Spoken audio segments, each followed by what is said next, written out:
Hello there, welcome. Happy Friday. It is Friday, June 14th, and we are in the first 10 days of Dhul Hijjah, and I'm so excited to bring you our second Friday feature of the month of June. And today we are going to be chatting with a fashion designer. But before we get started, I want to tell all of you all about Black Muslim Girl Fly. BMG Fly was founded in 2018 with the purpose of uplifting and empowering Black Muslim girls and women and giving them a platform for their profession, their expertise, and things that they are passionate about is what we do on Fridays. And so far, we've had so many different women from different professional backgrounds, and this is our first fashion designer, so I'm very excited. I'm going ahead and invite Zakiyah.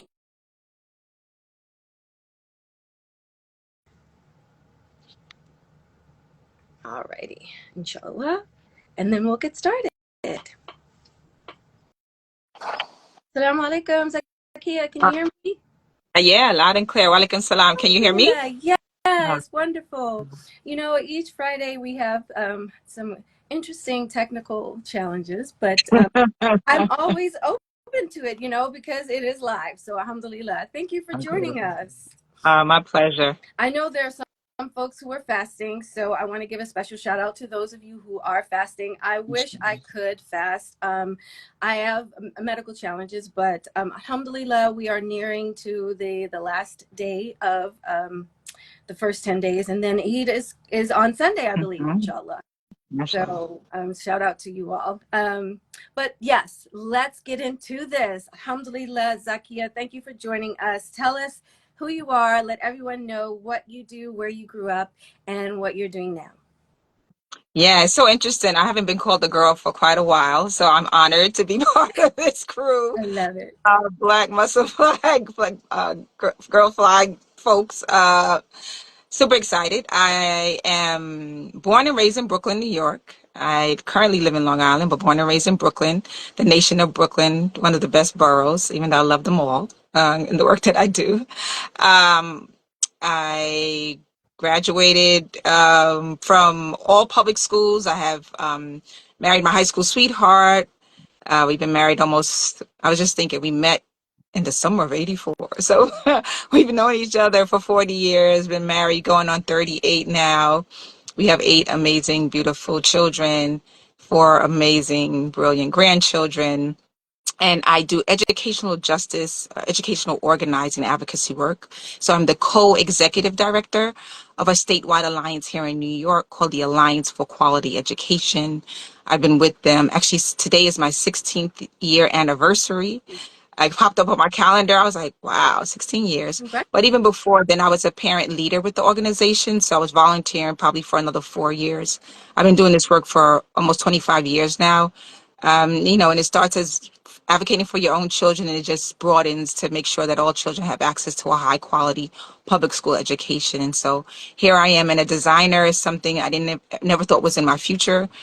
And I'm so grateful for you for even like when you speak it into existence, you put it on this as a designer, and then I started seeing the pictures. I was like, okay, I can see why people might think this. So, alhamdulillah, thank you for actually reinstilling that in me. That yeah, that could be me. That is me.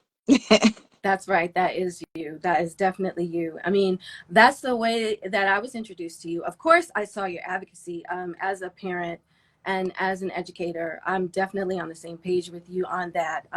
Growing up, I didn't go to public school until 8th grade, but I understand the need for advocacy in the school system as well because my son is autistic and I had to advocate for him back in 2000. It was the early 2000s.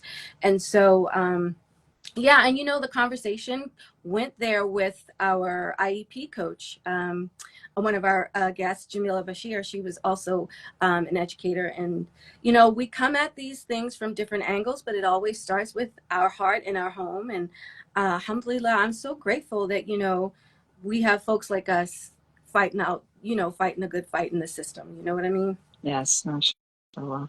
So yes, let's talk about you and your beginnings, because I want to get to the designer part, because that's like what I'm really excited about.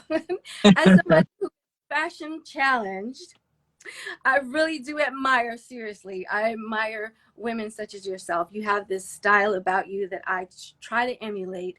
But I'm also very much inspired by your advocacy and the fact that you have this career that you've had for so long, as well as being a mom and, leading your family and having grandchildren, alhamdulillah. Yeah, that to me is something that I think is very commendable. And people just don't understand how much it takes to be a Black Muslim woman and juggling a career and family. And so tell us about your life and when you stepped into your Black Muslim Girl Fly. Yeah. So, as a child, I grew up in a home where my father was abusive to my mom, and he never hit me, but it never. And he would always say that he loved me, and it never jived. It's like, how do you love me, but you hit on my mom? So my mother had the courage to leave when I was about 9 or 10 years old, and took myself and my brother. Um, and so I think the reason I bring that up is because it had defined how I looked at the world, and I didn't realize it until had my own children. And so it was realizing that when I thought there was any level of conflict that even sounded like it, or more or less felt like it, I would find myself trying to be out of that space. And it might not even be in real conflict. It could just be a raising of voices. Like, I never realized how much it impacted me until I was having children of my own. And because once I realized the connection to that, I just think it's so interesting. Or clearly, it's an acknowledgement of Allah having my path paved for me already, which was that everything I do in my advocacy is confrontation, Mm. right? It's confronting, the epitome of power in this country, in this nation, in this globe, which is white men generally. Mm-hmm. I'm often the only Black Muslim woman, definitely in a space. Um, Many times could be the only Black woman in a space, right? And so this convergence of what I experienced as a child, what it left me with, I would say, some scars, right, from that, Right. and how I am now, for the last almost 25 years, kind of using that, I believe, to push forward, to push for justice, to push for equity, to really uplift and bring out, Black and brown folks out of poverty and from under the thumb of white supremacy, which is a big task. And I'm playing my little part in that by ensuring that every child has access to a high quality education, right? And then lastly, I'll say, as being an empath, again, as a child, I remember being as young as 2 and being able to see very extreme emotions, from extreme laughter when no one else saw it or heard it walking through the streets of New York City, and or pain of someone crying in the corner because they're being yelled at a from their partner or whatever. But I could see it and I could feel it. And so this world and this moment right now is, for all the empaths out there, I know it's extremely overwhelming to like be receiving all that energy. And so and also I'm learning over these years that, the ebbs and flows of emotions, and how like that, it's real. It's real. Like, you really do, your body is really impacted, your emotions, how you move or don't move is really impacted by other things that are happening around you, which is why I think this Ramadan for me was just really, between Ramadan and what's happening in Gaza, and then learning the Congo and Sudan, like, all of it is really synthesizing the importance and how deeply I am so grateful to be a Muslim. Alhamdulillah. Uh, yeah, And so when did you step into the confidence of being your whole Black Muslim self? yeah. I don't think I'm totally there, to be quite honest. I think it's a daily struggle, but um, I really feel it more, I'll be quite honest, this last year, Mm. um, between strengthening my inner personal things I need to do right, whether it's salat on time and doing those things, reading the Quran, like all those things, like it really has synthesized for me over the last year. Mm. And I think in those moments, sometimes we feel embarrassed and ashamed, because some people we see out there looking more, or presenting as more Muslim or Islamic conscious and all those things than we are. And what I'm learning and just reading and understanding is that that doesn't exist in Islam, right? Like there's always a moment for you to be better, do better, to ask for forgiveness. That part. Um, yeah, there's always a moment. And how beautiful is that? Yeah. Yeah. Alhamdulillah. Yeah, I'm so glad you brought up Ramadan because this Ramadan was so transformational for me. And it's so funny I use that word because I was just speaking yesterday with a friend of mine about how the butterfly has always been my I don't want to say spirit animal because that's not true, like my totem, or my, maybe that's not even the right word either, but I really identify with the butterfly in so much as the stages that the butterfly goes through in order to become a butterfly, because they don't start off that way, you know. And before I left Baltimore, I'm originally from Baltimore, and when you said 84, I was like, I was 10 back then. But you know, growing up in the 80s was different from how, you know, folks grow up now. So it's like, no, we didn't have internet. We, you know, life was That's different, right. right? And being the only Black Muslim girl in my neighborhood, in my school, like when I finally did go to public school in 8th grade, it was so challenging. And so I really didn't start stepping into my whole self until then, like when I was thrown into the world as the only, because I grew up sheltered. You know, I was always amongst people who looked and lived like me. And so alhamdulillah for that experience, because I always go back to that as one of the stages of my metamorphosis, so to speak. And that was sort of like the beginning of my larva stage, you know. Mhm. And Mhm. inshallah, Allah willing, I will reach my 50th year September this year, Inshallah. alhamdulillah. Yeah. And I'm looking forward to stepping into my metamorphosis stage because I'm not there yet, you know. Okay. But I think this Ramadan was the beginnings, you know, and I've been dealing with some physical challenges where I was recently diagnosed with a genetic disorder, a connective tissue disease, and the complications are like they expand over all of my bodily systems, and I'm living with constant pain, and I can literally feel my body like ripping and twisting, and Mhm. just going through that is sort of like going back to that. I'm in the chrysalis stage right now. Mhm. I'm looking forward to emerging, to being that butterfly. And I say all that to say that I think that that stage is when I will get to like be in my full Black Muslim girl flyness. Yes, yes, yes, yes, yes, yes. Yeah. You know, and being a mom, you know, that those things Mhm. that you talked about, those are the lessons that take us through life. And, you know, in your industry, especially, you know, going up against white supremacy, this is like you're a warrior. You're a warrior, sis. Like you're wearing your scarf, you're battling the good fight. What is it that like keeps you going? Like, what do you have mantras? Do you like, is there a favorite surah that you have? Like, what is it that empowers you? Um, yeah. So I think it's age for sure. There's I just think of the stages to your point of this butterfly and how entering this work. And just want to also say that I reverted to Islam when I was 18, so I wasn't born Muslim. And moving backwards, forward, I should say. Yeah, so it is beginning of this. It was like I'm gonna change the world. I'm gonna do everything I can do. I'm gonna use my voice to do this. As I was learning what organizing was, right? Organizing is an amazing way to be and things to do and thing to do. But I wasn't trained like an official organizer. It really was from the gut and the core of like wanting to see children be well, Mm. and my children and children be well, you know, Black and brown kids, immigrant kids, Mhm. be well. And then you start to, unfortunately, there's this moment where you realize that the system is not built for that. I went through that. That was really tough.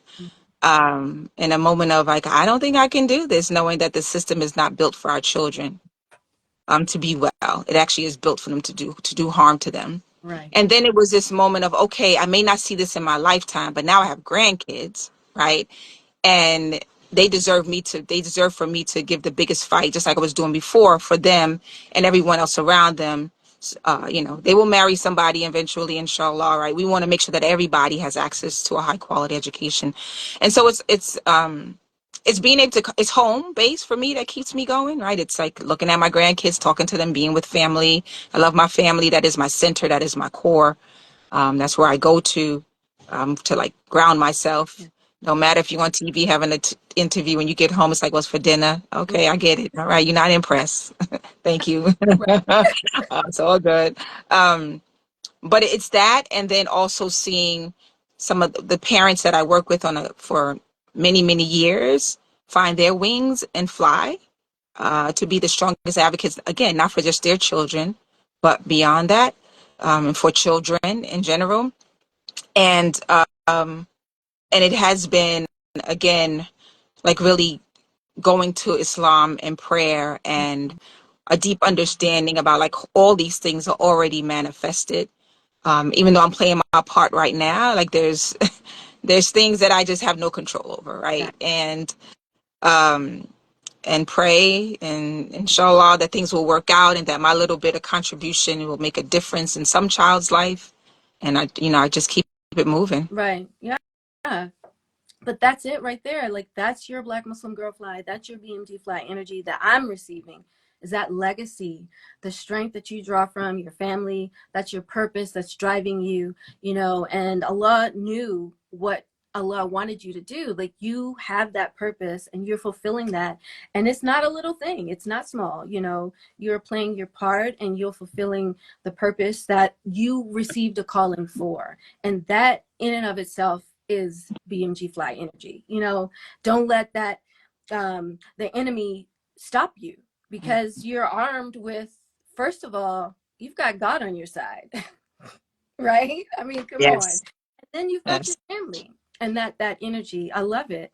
And so many of us don't have the opportunity to nurture that, within ourselves. And that's really what I think BMG Fly is for. Initially I started because I felt like I needed empowerment. I was in a situation personally and professionally, in a male dominated field of filmmaking, and I was just getting so many doors slammed in my Mm. face with regard to getting our story out there, as Black and Muslim people. And I just felt like, okay, I need to step into what it is that Allah has given me so that I can make a way. Like you said, I may not necessarily see it as in my lifetime the way I envision it, Mm. but I'm going to start. I'm going to do the best that I can with Inshallah. what I have from where I am, right? So Right. yeah, that's like my energy. But I feel like so many of the young girls or younger women out there may not necessarily hear that. I know it wasn't very much spoken about when I was coming up, and I don't know like what folks do nowadays, like where they get that empowerment from, because we're siloed, like we're all in our little boxes on our devices, so True. like how can you inspire people in your community, like where you are, and also like inspire others who are watching to do the same in their community? Yeah, I mean, I always tell folks, in this moment of however you want to call, what do they call it? I can't think of the word now, it's escaping me, but when you're taking care of yourself and like all those things, like it's different word for everyone. Mm, And we don't put enough energy and effort into that as we do. We'll pencil in everything else. And when I say that, I mean, it's like doctor's appointments right. go left. Oh, I'll do it next time. And next thing you know, it's a year later and you still haven't scheduled that pap smear and or mammogram, right? Like these things get in the way. And as you pencil in things that you think so important, like work, you should be penciling in the same things that one bring you joy, Right. right? And to me, that's a healthy body Mm, whenever possible. So if you can go to the doctor, you should go to the doctor. But it's also whatever the thing is, like we should be incorporating joy into everything we do. There's a poet, Toy Derricott, that says joy is an act of resistance.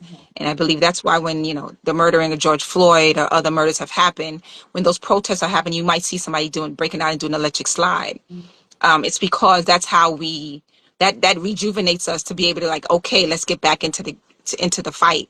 And I just saw a video just the other day of a young Gaza boy leading a tribe of men in this traditional dance. again, in Gaza, knowing everything that's around, this young boy, darker skinned than Right. myself, with this whole line of dark skinned men doing this dance in the midst of all the rubble we know that was around them. Again, it's not a coincidence that we are connected in those threads. It is absolutely part of our culture and our history, right? And so I think those things are important.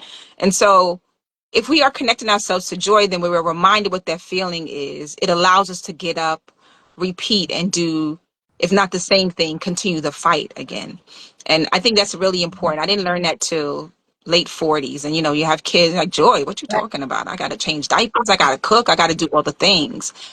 And whatever that is, do it. You got to make time. It doesn't have to be an hour, but it could be 5 minutes a day. It should be 10 minutes a day. And the reason I say that is because we will pencil in a meeting back to back to back. Right. And in the middle of there, you can't find 10 minutes for yourself. I mean, I know you're making salat too, which is awesome. And that's part of it too. And that should be what brings you joy as well. But what else can you incorporate into your life that reminds you that feeling of happiness? Because the world is going astray and going all crazy on us right now. And we need more of that. And because that allows us, I believe that's what it has allowed me to like get up every day and be doing this for 25 years. Granted, the times are much different than when I started this. One thing I'm reminded of history, though, we've been here before. Our ancestors have been here before. And so we don't have to not even duplicate the mistakes, but we can learn from what they did right, right? And sometimes we think that this is new. I've never done this before, and so it's so overwhelming. And then when you realize and you understand your history, you're like, oh, this is what grandma was talking about, great grandma was talking about, and they've been here before. And That, so this fight is a fight that is not unfamiliar to our people. It may be to me, which is much different than thinking this fight never existed in the first place, right? And that's whatever issue area it is. It's education to housing to criminal justice reform, whatever that thing is that you work on. Do something. Everybody can do something. yeah. Yeah. Yeah. I love that because so many of us, like you said, we're mothers, we hold it down and we're running our careers, and we lose sight of that joy. And you are still that same little girl you were who rode your big wheel down the hill as fast as you could. I just want us to like reiterate that because, like you said, I didn't learn that until in my 40s either. And, being a mom kind of took up my whole identity. But you saying that lets us know, listen, you have to fulfill your cup too. You have to fulfill you as a person. And that's also part of your duty to Allah. That's your body is you have a responsibility to protect your body. It's a gift from Allah. Um, it's an amana. That's the word I was thinking of, and it's something that we don't talk enough about. Joy as a Black woman. Are you serious? Joy? Like, I remember tweeting about Eid back when it was Ramadan, and this one sister was like, "So what are you gonna get for yourself for Eid?" And I was like, "A gift for me? What?" She was like, yes, get yourself a gift." And then I had to like take a step back and be like, you know what? She's right. When's the last time I gave myself a gift? And I wound up buying an old-fashioned record Oh, player. So like, I definitely needed I that. love that. Yes, talk about joy. Love One of my that.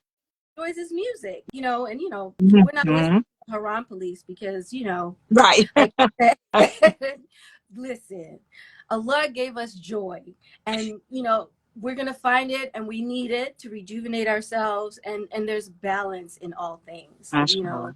and Absolutely.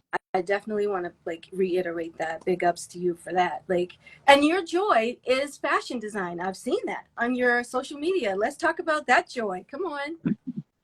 Yeah, so I was thinking about this, and I realized that I'm an introvert. I knew that for a while. The pandemic has done a number on me. My anxiety, I've never had anxiety before, but being in spaces with folks, I'd rather be home.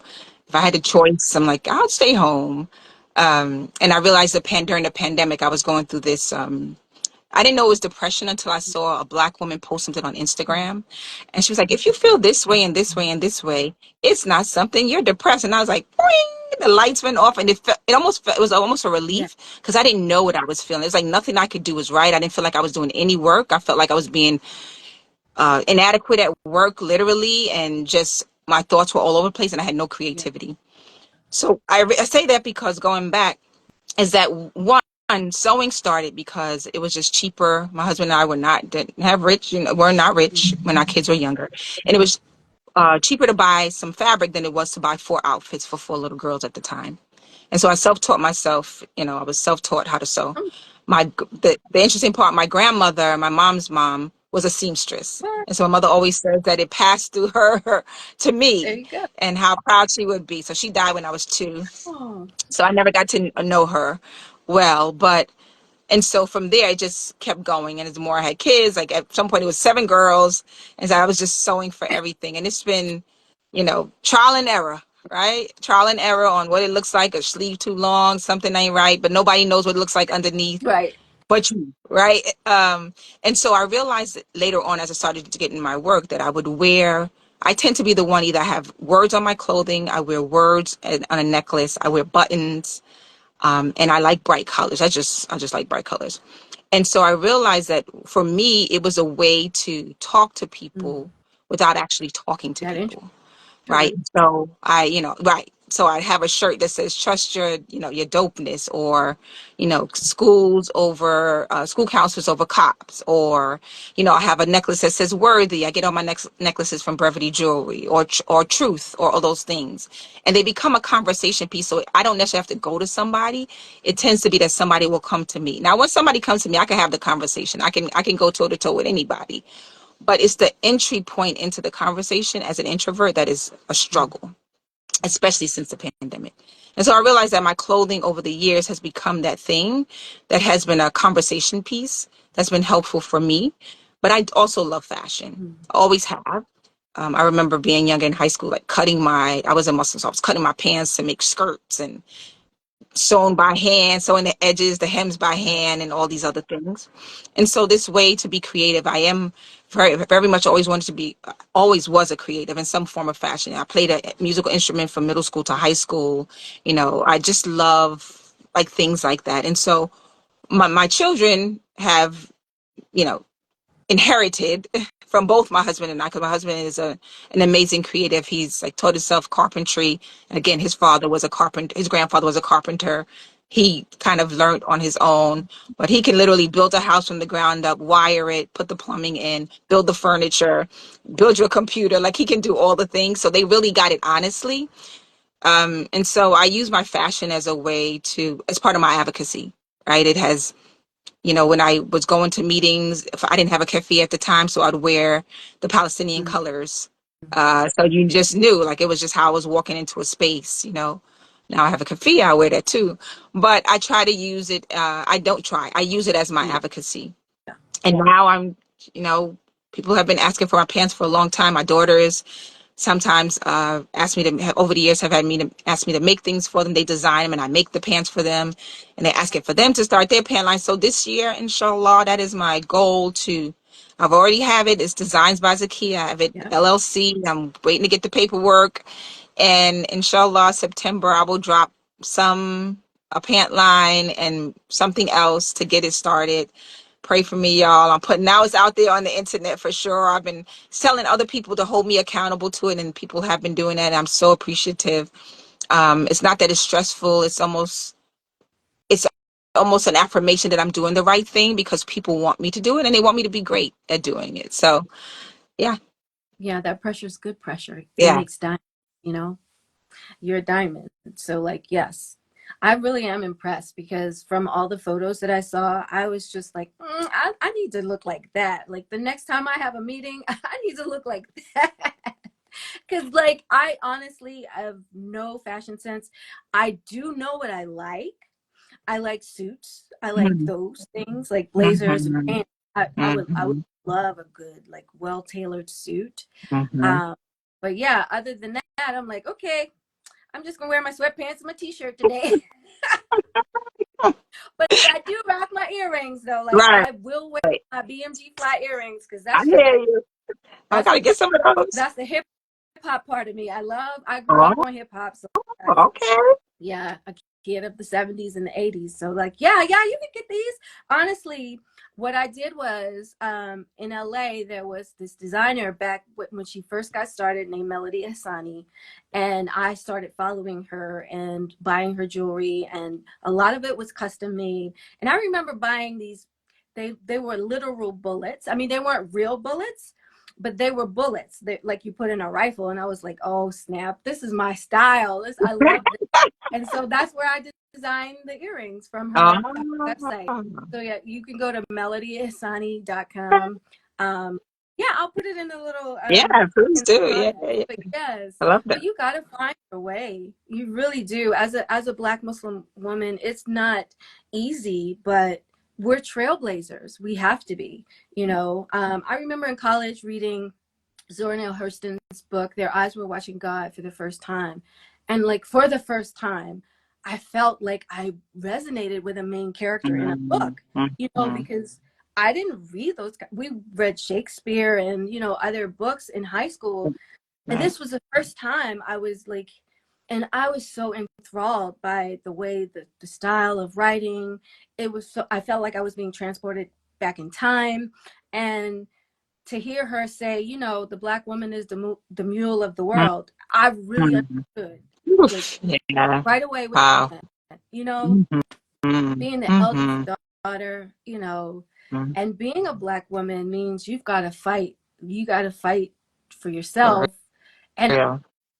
so For you real. know fly Yeah. is really that thing that I'm hoping will remind us to fight for ourselves first. You said it and you're right. Like, take care of yourself, find those things that bring you joy, and what keeps you inspired. Like, what is it that keeps you going? You hold on to that, That's you know right. what I'm saying?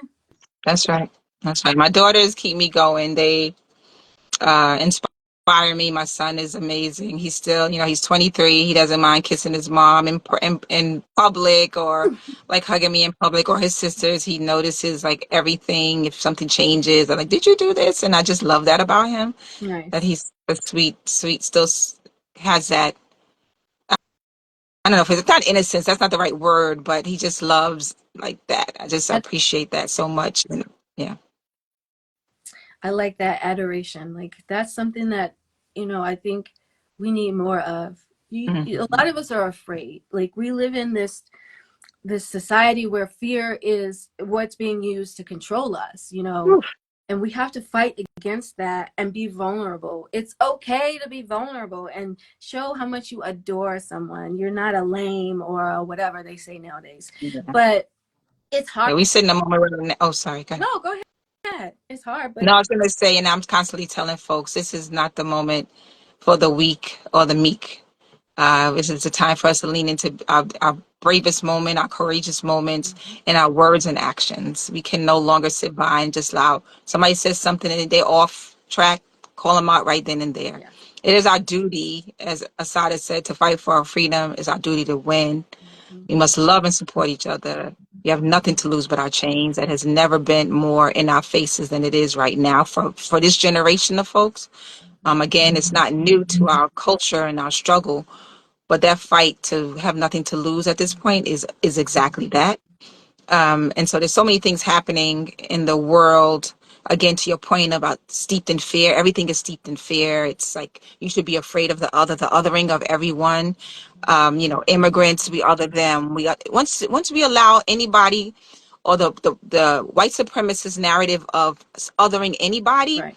once they come for that person, you're the next one on the list. If Absolutely. you ain't white and male, you're the next one on the list. Trust and believe. So when you start joining forces with folks who are saying those people and using that terminology, no, best to believe that you was next on the list, right? And there will be nobody there to support you and help you when it's time, right? And so we have to stop being blinded by these false misinformation. And I would dare say, we read papers and who's supposed to be media, Mm. and they say some of the most horrific Mm-hmm. things, and then we call them out. But when they say something that we kind of align with, we are all in. Like, they can't be truthful on one and not the other. If they say something racist and then they say something that you agree with, you got to justify in your head, how is that possible that those Mhm. two things can exist? And I would challenge and say that they don't exist. That means that they're not newspaper, they're not newsworthy, and we keep putting our money and energy into these places because it allows us to feel better about ourselves in whatever capacity. Yeah. And it is time for us to like look deep in the mirror,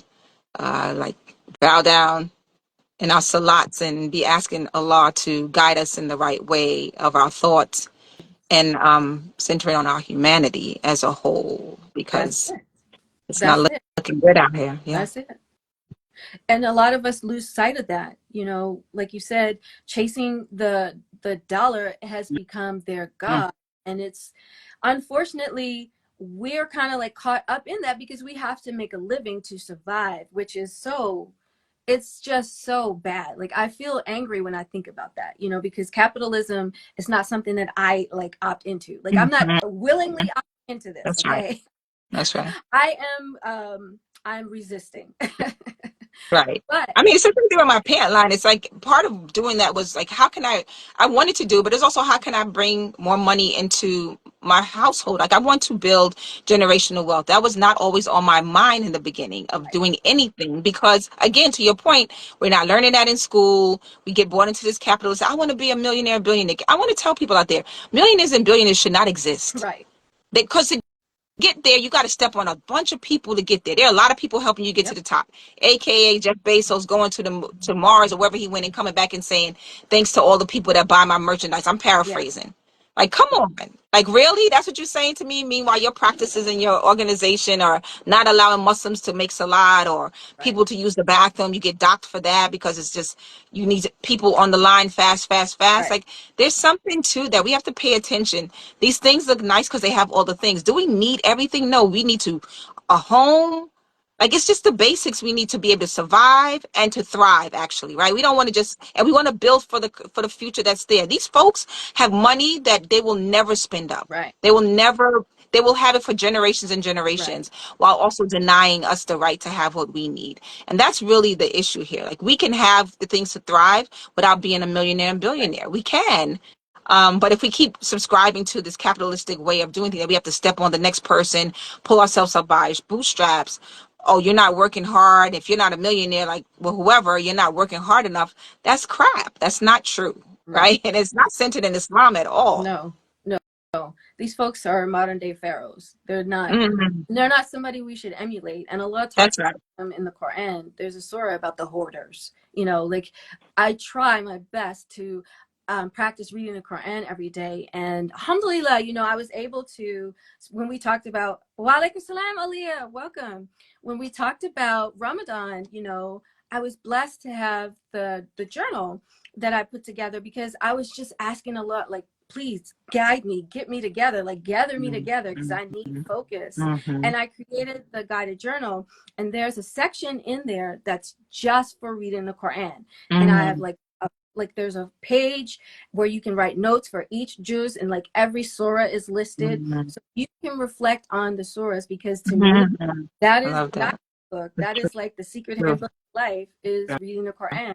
And we lose sight of that. You know, we've got to Mhm. ourselves and Yeah. recenter Allah and decenter Mhm. all these other I mean, folks. Yeah. yep. So like moving through this morass or whatever we want to call it, like we've got to pave a way. So what is it that you want to see? Like what do you envision that would be like a great accomplishment for your community? For us as Muslims, you know, for us as Black Muslim women. Yeah, I think unity. Yeah. Unfortunately, far too many times the most ridiculous things can just distract and devalue Hmm. and deconstruct Yeah. what a forward moving collective looks like. And it's just, and it's such the, it's the most ridiculous things. Many times it's ego, Hmm. many times it's misinformation. Right. We don't talk to each other. We type something. It sounded a way. We thought it was a way. You find out it wasn't that way. And that, by that time, the movement forward has to be healed now. Hmm. Right. And so I think for me, it's this collective ability to one, pick up the phone and call each other now and then, now and again, um, words just don't translate all the time in the text the way they should. And the things that are important are worth having a conversation about. That we, at its core is what's happening globally in this moment. There's many more of us that actually change what's happening in, Sudan and Congo and Gaza and, China, with all the Muslims all across the globe. Like, it's just, we can do more, and we have to acknowledge that anti-blackness is a real thing in this Yeah. and on the globe. And the fact that we've heard more, and this is not the Olympics oppression, oppression Olympics at all, but the fact that we've heard more about Gaza, rightfully so, is because in our face. It doesn't mean that we have forgotten about Sudan or Congo, and we have to uplift them. And I see more of it now, so I'm so grateful. I'm always like, alhamdulillah, more people are talking about it. They are making the connection to all the things. Because guess what? The culprits of all of this, the people who have their hands in all of this are the same people. Yep. And so we have an enemy to put our attention and energy towards, Mm-hmm. and it's not us. It's not Right. each other. Right. Right? So let's collectively get together. I think that for me, that's really important because there's been so many movements over time that people plant us a little bit of poison in our work, and it Mm-hmm. just implodes the work, and we have to start all over again. We have to start fresh. And so literally they physically have an infiltrator that puts the poison in the well, or they physically take out our leaders, like Yep. murder them, Yep. etc. Or in this moment now of misinformation and bots and Right. lies, and they just put out all this stuff. Like, it all is part of the same hustle and narrative of white supremacy taking down anything that looks like liberation and freedom for anyone other than the people they want to be free, Right. which is not us. Right. So all these things are important for us to, I just want us to galvanize around that and understand that there's a concerted effort when we see some kind of unity for others on the outside to dismantle that. And if we're aware of that, then we'll know when we see them coming for it, that it's not on our watch. Like, we will not cave to that. And I do believe Black women specifically are the ones who can make sure that doesn't happen. But we have to, like, look ourselves in the mirror and realize, are we actually doing what we need to do?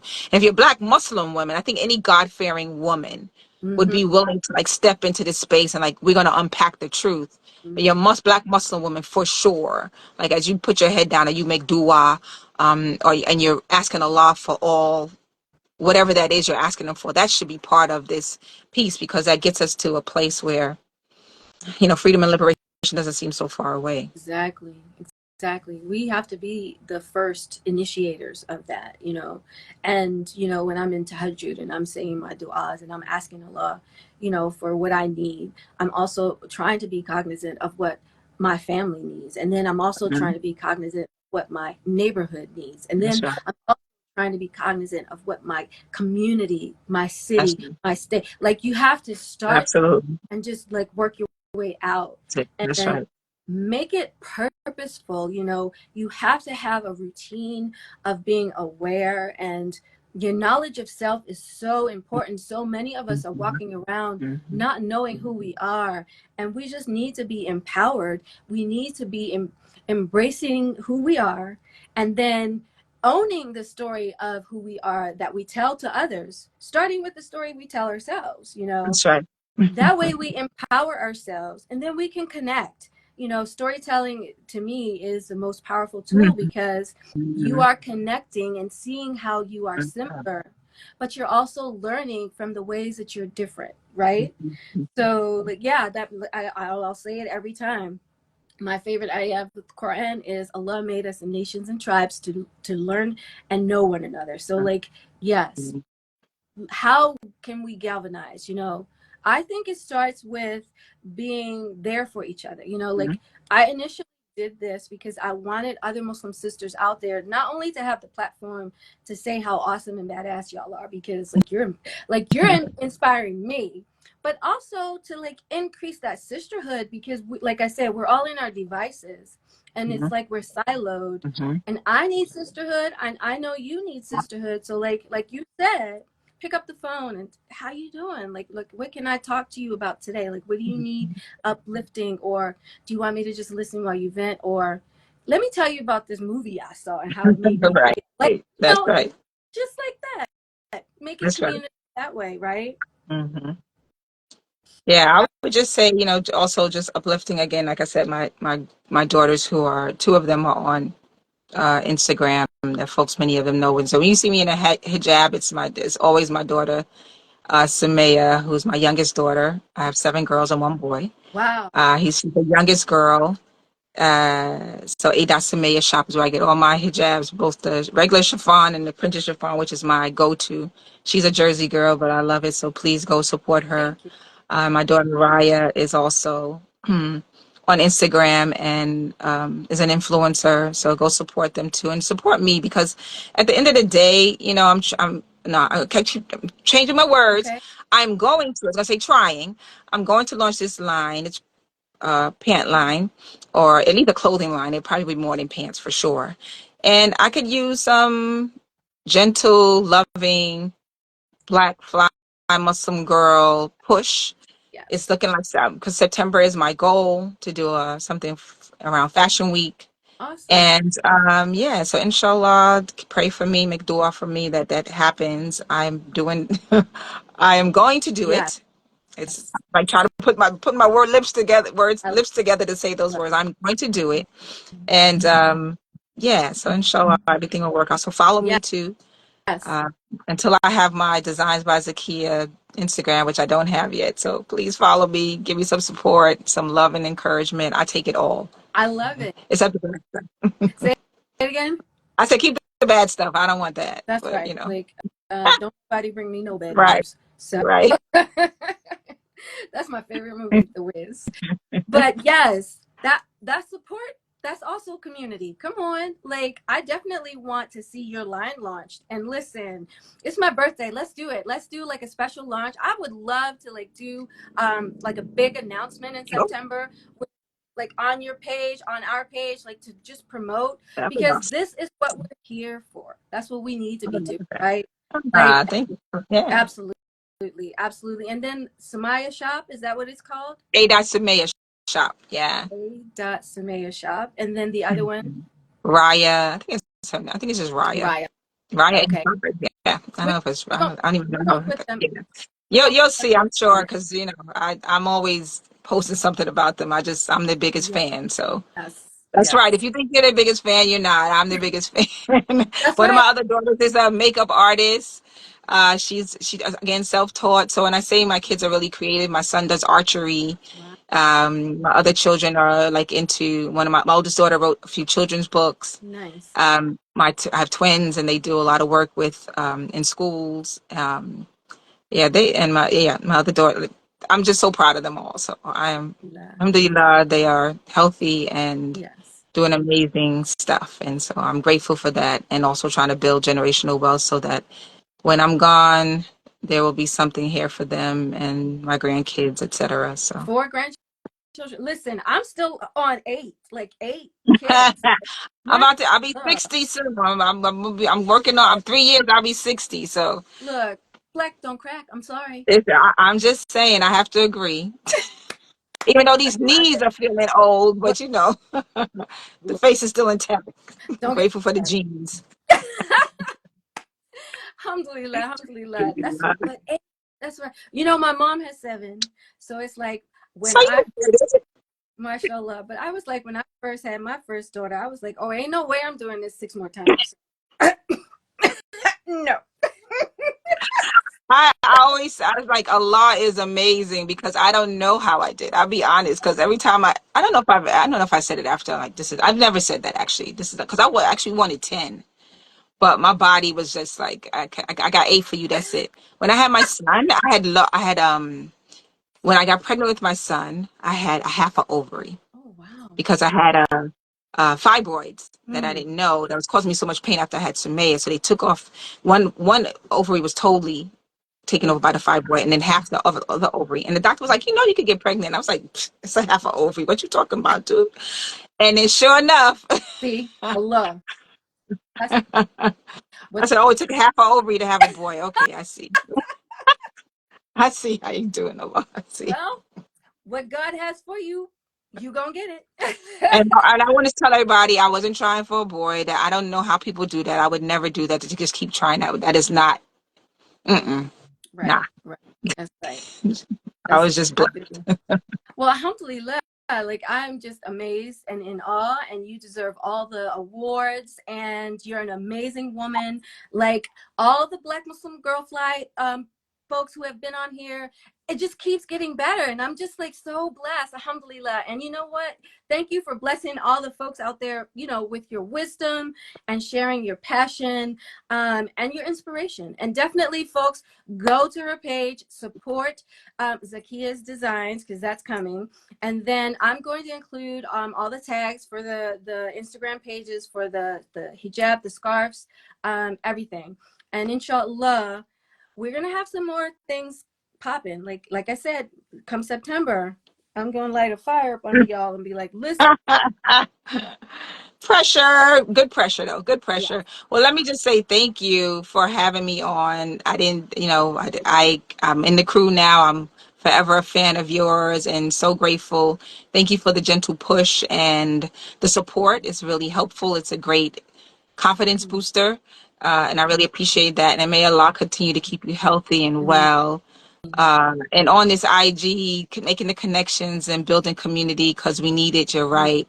And deep appreciation and Eid Mubarak to all those out there as we move into a really beautiful weekend Yes. celebration. Amen.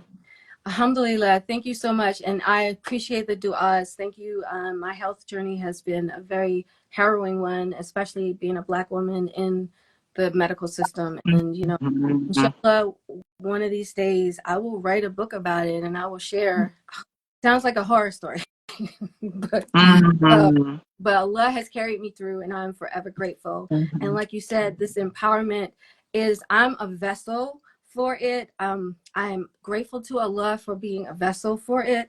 And I'm encouraging all of you, please go to our website at bmgfly.org to find out more about the organization. And inshallah, there will be more to come this summer. This is just the beginning of the BMG Fly Girl Summer, okay? Exciting. Congratulations on all of this. It's really beautiful. Your posts are amazing. And thank you for making me look like a designer because I started looking, I was like, oh, that's me. Girl, you are. Okay. I'm gonna have to hire you. You making it real. You are. You are. Step into your greatness. Step into your Mhm. greatness. Okay, well, inshallah, I'm going to let you go. We are running out of time, and I know Okay. how I cuts us off, but I do want to like say one more announcement. Alhamdulillah, I just found out yesterday that we do have verified the author of the book for our first BMG Flag book club has Ooh. agreed to join us to read from her book, and it is Temple Folk, And Aliyah yeah. Blau. Um,